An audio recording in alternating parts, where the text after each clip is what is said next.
Yan, dito na nga po tayo sa part 2 ng ating nahugot na po natin yung alternator dyan. Ito po na tanggal na. So, yan po mga ka-magic na. Pag-replace ng alternator ng Kia Rio. Yan, ipapalit natin yung bagong pintab pa. Bagong pintura.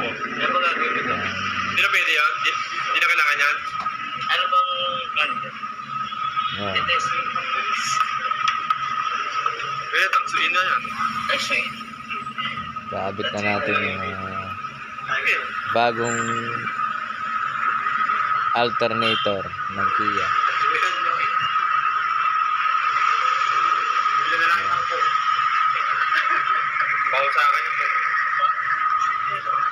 Huwag na, kailangan yun. So, nilapit ko ng ilaw para makita o yung Bibiyakin lang yan. ilaw niya sa yung bolt na sa ilalim.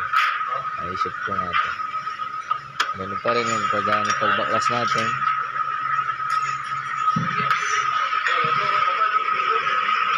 Number 14 po yan na bolt.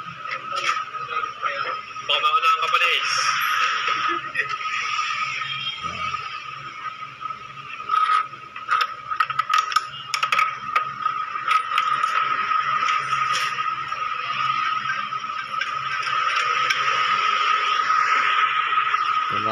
Sa mga nagdi-DIY dyan, panoorin nyo lang po yung ating Baterya naman na sira. Hindi, bago lang baterya niya.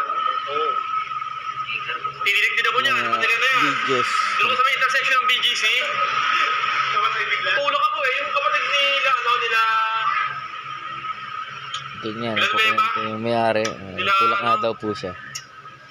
So, parang impotente. Nabilabeba. Sinato. Yun, ang nakakata sa akin. Nagtutulong ako ng kotse. Ano yun eh? Parang siya maintenance ng bangko doon. Yung sa may kanto doon. Puto lang ako doon, no? Yan, kita nyo yan. Tinanggal ko muna yung tumawag kami sa motor light. bracket na service. humaharang doon sa Maganda yung battery na nabili ko niya. Kaya lang problema niya, walang warranty, saka walang resibo. balik ng ating Yung luma mong battery. Walang resibo? Oo. Yung luma? Oo. Wala ka? Nabenta ko yun. Ayun po, sa kote na yun. Kailangan mo ba? Pag tupayat ako. Pag nabibili ka kasi pwede may palit yan. Pwede mo siyang iya, oo. Ano yan? Mama-minus yung presyo ko. Malinis. Malinis yung ano ko. Malinis. Ilang SM ba? Maganda yung bilag sa akin na yan. 6 SM ba yan po? Ang benta sa akin yan, ano yun eh, parang pasobra lang nila, pasobra. Ano yan? Ilang SM? 3 ata yan. Pero mo nga. 3 yung... Oo.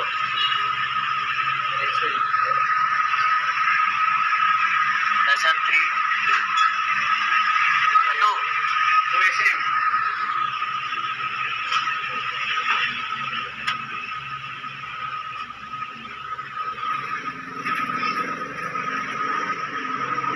Nabago ko na ano niya, compressor, yan, so, alternator, ewan ko na sunod. Yan talaga pag... So, check mo yung ano ko yung ABS ko ha. Pag nag-appear ba? O, nag-appear eh. Hindi kasi, meron na yan ha. yan nga, dyan nga nag-request pa yung ating si sir na check natin yung ABS. Lumilitaw daw sa dashboard. So, schedule lang natin yan pag another video natin yan sa mga susunod. Dami lang na magic. Wow, bumuli ka sa kona yan. Gagamitin ko ano ba yan eh. Souvenir ka, souvenir. Sige, tingin mo na sa kon. Sige, lagay mo sa kon.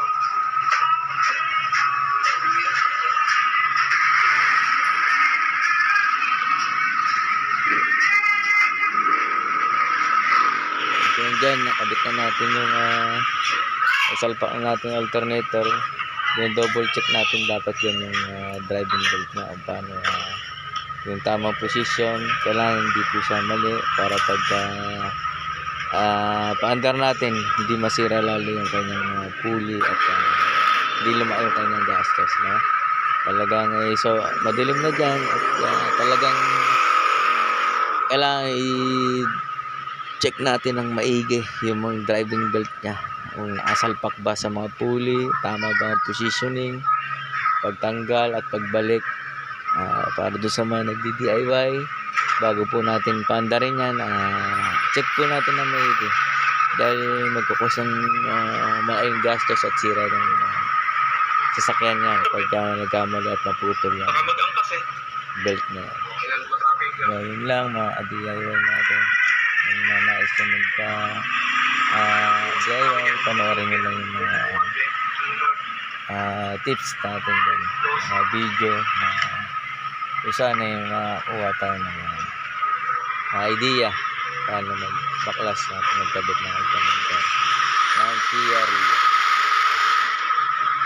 So natin tatama, tapos ilalagay po natin yan dyan sa may bracket nya. Yan ang mag-a-adjust nyan ng tamang higpit ng belt at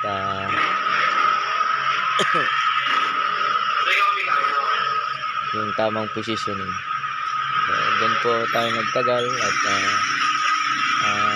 check natin ng maigi at yung pinakailalim na pinaabitan ng driving belt natin.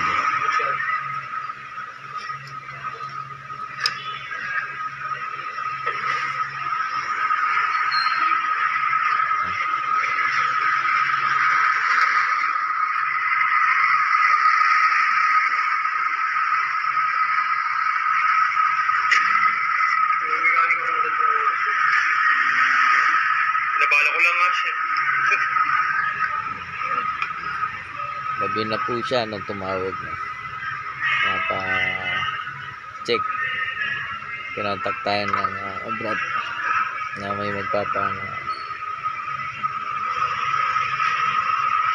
after ng Bible study namin tsaka sa pinuntahan. Kailangan mag-stop kumain.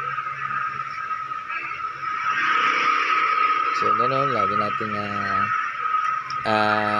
seek knowledge to God para mabigyan tayo ng karunungan at kalakasan sa pag-ating pagagawa. Sa Kanya naman nagmumula lahat ng kaalaman natin, karunungan, sa nagkakalob nito. Babalik natin ang papuri at pasasalamat lagi. Kung naaalimot sa laging manalangin, mag-pray sa mga gagawin mo at hindi ka ingatan ka niya at kayang mga ginagawa. Kita na po natin yung Naanuan lang kami.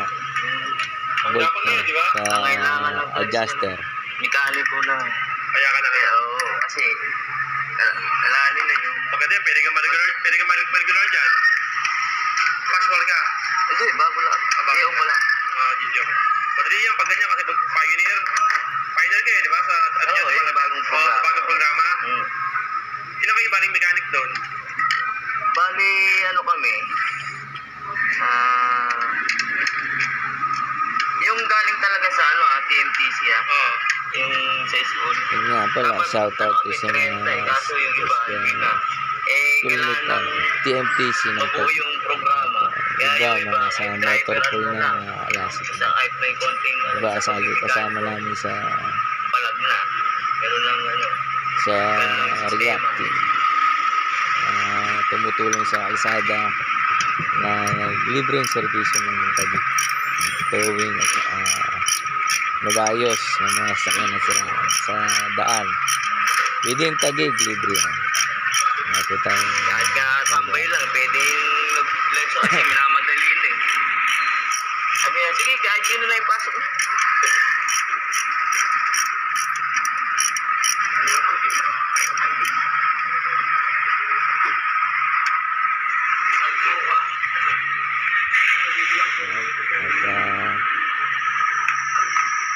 At ina-adjust na natin yung belt niya. Yung tamang higpit lang po. Ayan po yung mismong bolt niya. Yan yung adjuster niya. Tatansyahin natin kung anong tamang higpit niya. Yung hindi naman sobrang luwag, hindi rin sobrang higpit. Tama-tama lang. sa makaikot ng maayos yung ating alternator.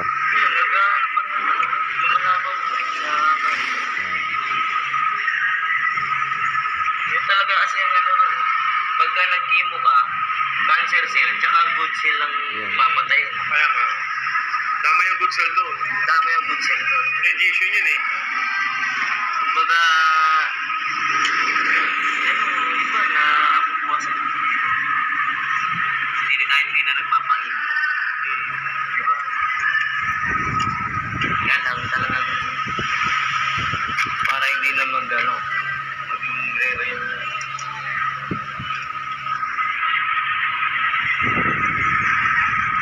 So ayan, kaabit na lang natin yung yun ang pinabunso. Yun lang din wirings niya, yung bagay. galing sa socket, galing sa battery. Kaya, yun, kasama sa project na pagka. Kasi kasabay sa... So yun mga ka-DIY, kung gusto nyo nga Togama ka ba? tutor magkabit at Sino ninyo dito? Sino founder ng Togama sa Wawa? walang kayo lang ang pwedeng gumawa niyan at siguraduhin nyo sa mga tamang pagigpit ganon. Hindi masyadong maigpit, hindi masyadong maluwag. At lahat po ng ng mga binaklas nyo ng mga socket Sama lang yung isa. kaabit nyo ng mga ibabalik nyo po ng maayos at para pag nag-testing kayo at binuksan nyo na itong makina tinantan nyo, hindi po siya sisira at tamang posisyon. Then check nyo yung voltahe ng baterya kung kumakarga ba siya o hindi, kasi pagka hindi, so papalitan natin yung alternator na yan. Ibig sabihin hindi siya umakarga. Laging check before and after na gawin para walang back job na tinatawag. So ganoon mga magic. Diba? Sana may natutunan kayo sa video natin ito. Ingat po tayo at God bless sa atin. Dito na ni Lawrence eh. Diba sa akin yan? Diba? Oo. So hindi ba